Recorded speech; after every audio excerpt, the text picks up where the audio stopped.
이유 없이 온몸이 쑤시고 밥만 먹으면 배가 빵빵하게 차올라서 고생하시는 분들 많으시죠. 오늘 식탁 위에 있는 들기름이나 식용유부터 한번 의심해 보셔야 합니다. 한의학에서는 위장이 약해져서 노폐물이 쌓이면 속이 더부룩하고 뭔가 뭉치고 딱딱하게 굳는 증상을 담적이라고 하는데요. 기능의학적으로 보면 이건 단순한 소화불량만의 문제가 아닙니다. 우리가 매일 먹는 기름이 장 점막을 느슨하게 만들어서 독소가 혈액으로 새어 들어가는 장누수 증상을 유발하고 이것이 전신을 떠도는 만성염증과 통증의 직접적인 원인이 되기 때문입니다.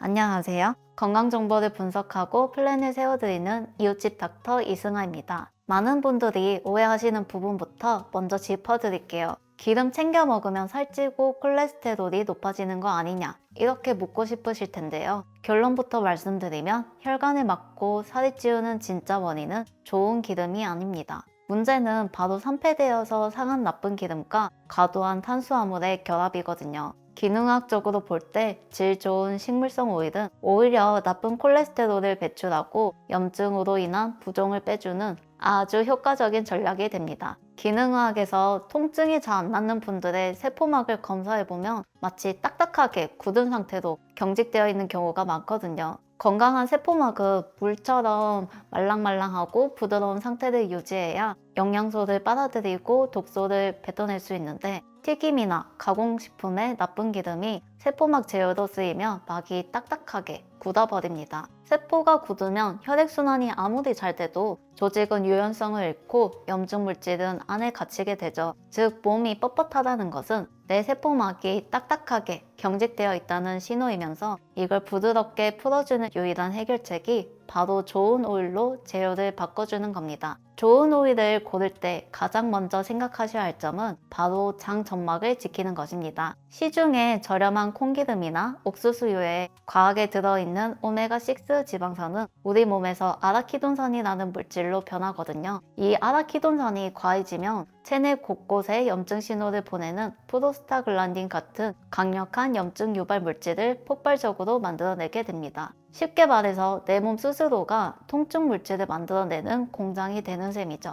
특히 핵산 같은 화학 용매로 추출한 저가 정제유는 적은 양으로도 신경계에 자극을 줄 수 있어서 예민한 분들에게는 이유 없는 복통과 전신 무력감을 더 심하게 만들 수 있습니다. 오메가3 영양제 하나 챙겨 먹으면 다 해결되는 거 아니냐 이렇게 생각하시는 분들도 계실 텐데요. 안타깝게도 그것만으로는 부족합니다. 매일 밥상에서 염증을 일으키는 나쁜 기름을 계속 드시면서 오메가3 알약 하나 먹는 건 이미 불난 집에 물 한 컵 붓는 격이거든요. 식탁 위에서 매일 사용하는 기본 식용유를 바꾸지 않으면 아무리 비싼 영양제를 드셔도 소용이 없습니다. 기름 먹으면 소화 안 된다고 무조건 저지방 식단만 고집하는 분들도 계시죠. 하지만 이건 오히려 소화액 분비를 막는 직접적인 원인이 됩니다. 우리 몸은 지방이 들어와야 담낭에서 담즙이라는 소화액을 뿜어내거든요. 그런데 좋은 오일을 드시지 않으면 담즙이 흐르지 않고 고여서 끈적한 노폐물 덩어리가 되는데 이게 한의학에서 말하는 흐름이 막힌 상태, 담음이나 담즙과 유사한 병리 상태가 되는 겁니다. 이렇게 담즙 분비가 안 되는 장내 세균이 과도하게 증식하는 소장내 세균 가증식이 생겨서 밥이 먹으면 배가 빵빵해지고 가스가 차는 악순환이 반복되는 것이죠. 만약 소화력이 너무 약해서 좋은 기름조차 부담스럽다면 코코넛 오일에서 추출한 MCT 오일, 그 중에서도 CA 성분을 추천해 드립니다. 일반 기름은 소화되려면 담즙과 췌장액이 필요하고 복잡한 과정을 거쳐야 하지만 MCT 오일은 관문맥으로 바로 이동해서 즉각적인 에너지원으로 쓰이거든요. 소화가 안 돼서 기름을 못 드시는 분들에게는 소화기관을 거치지 않고 에너지를 공급하는 최고의 대체 경로이자 장 점막을 복구할 에너지를 주는 아주 효율적인 영양 공급원이 되어줄 겁니다. 마지막으로 몸에 좋다고 챙겨 드시는 들기름도 체질에 따라서는 오히려 부담이 될 수 있어요. 보통 들기름은 성질이 따뜻해서 몸이 찬 분들에게 좋다고 알려져 있죠. 하지만 평소 손발이 차고 소화기가 약해서 찬물만 마셔도 배가 아픈 소음인 경향의 분들은 들기름을 드시고 나서 오히려 설사를 하는 경우가 꽤 많거든요. 이는 들기름 속에 페릴라케톤이라는 성분이 장을 과도하게 움직이게 만드는 데다 소음인은 본래 위장 기능이 약하다 보니까 아무리 따뜻한 성질의 기름이라도 그 기름기 자체를 소화시키지 못하고 바로 흘려보내기 때문입니다. 이럴 때는 무작정 남들이 좋다는 들기름을 드시기보다 성질이 따뜻한 생강을 곁들여 보시는 게 좋습니다. 생강의 진저롤 성분이 장의 과민함을 진정시켜서 위장의 온도를 높여서 오일의 흡수를 돕고 배앓이를 막아줄 거예요. 씨앗기름은 다 안 좋은 거 아니냐 이렇게 오해하시는 분들도 계실 텐데요. 공장에서 화학적으로 추출한 콩기름이나 옥수수유 같은 정제 씨앗류는 피하시는 게 맞지만 전통 방식으로 짠 신선한 들기름은 약이 됩니다.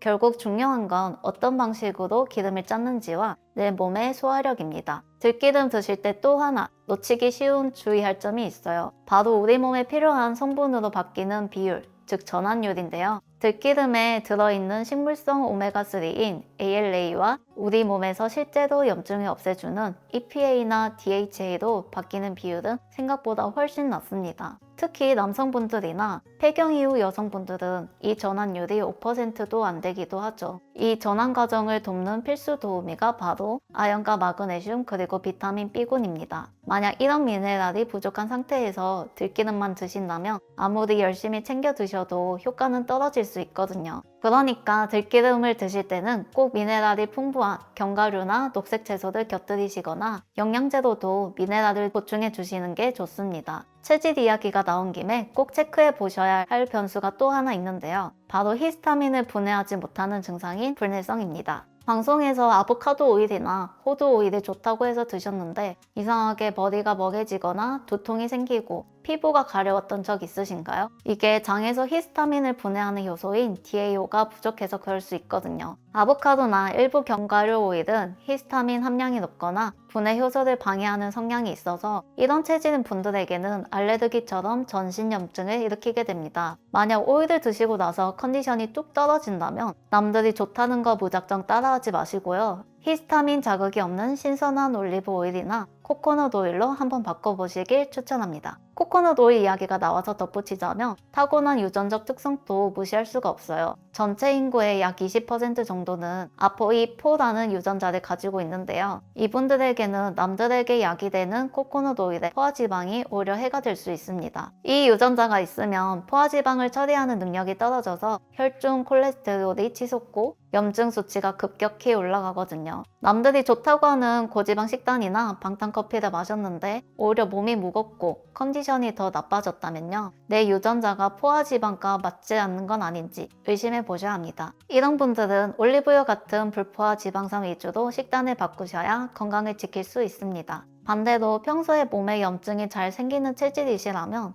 엑스트라 버진 올리브 오일이 딱입니다. 올리브 오일 드셔보시면 목을 톡 쏘는 매운맛이 나잖아요. 올레오칸탈이라는 성분 때문인데 이게 약국에서 파는 진통제랑 아주 비슷한 작용을 해서 우리 몸의 염증 효소를 억제해줍니다. 더 중요한 건 이 오일이 장 내축을 회복시킨다는 겁니다. 기능의학에서는 장에 틈이 생기면 내 혈관 입구에도 틈이 생긴다고 보는데요. 장 점막을 느슨하게 만드는 조눌린이라는 단백질이 뇌로 들어가는 혈관의 관문인 BBB도 똑같이 허물어뜨립니다. 장 상태가 안 좋은 날 머리가 멍하고 아픈 이유가 바로 여기에 있겠죠. 그런데 올리브 오일이 장내 유익균의 먹이가 돼서 단세 지방산을 만듭니다. 이 물질이 장벽의 틈을 단단하게 메꿔주고 동시에 내 혈관의 문까지 튼튼하게 만들어줍니다. 그러니까 올리브 오일 한 스푼은 장도 고치고 뇌도 지키는 약이라고 볼 수 있습니다. 오일을 보관하고 사용하는 방식도 통증 관리의 핵심인데요. 등산이나 야외 활동 가실 때 가볍게 플라스틱 병에 오일을 담아 가시는 분들 계시죠? 그거는 환경 호르몬인 포탈레이트를 드시는 거나 다름이 없어요. 기름은 플라스틱 성분을 녹여내는 성질이 있거든요. 그래서 미세 플라스틱이랑 환경 호르몬이 오일에 녹아서 우리 몸에 차곡차곡 쌓이게 됩니다. 오일은 반드시 유리병에 담긴 걸로 사용하셔야 합니다. 요리할 때도 조심하셔야 할 게 있습니다. 발연점이 낮은 들기름이나 볶음 요리를 하시면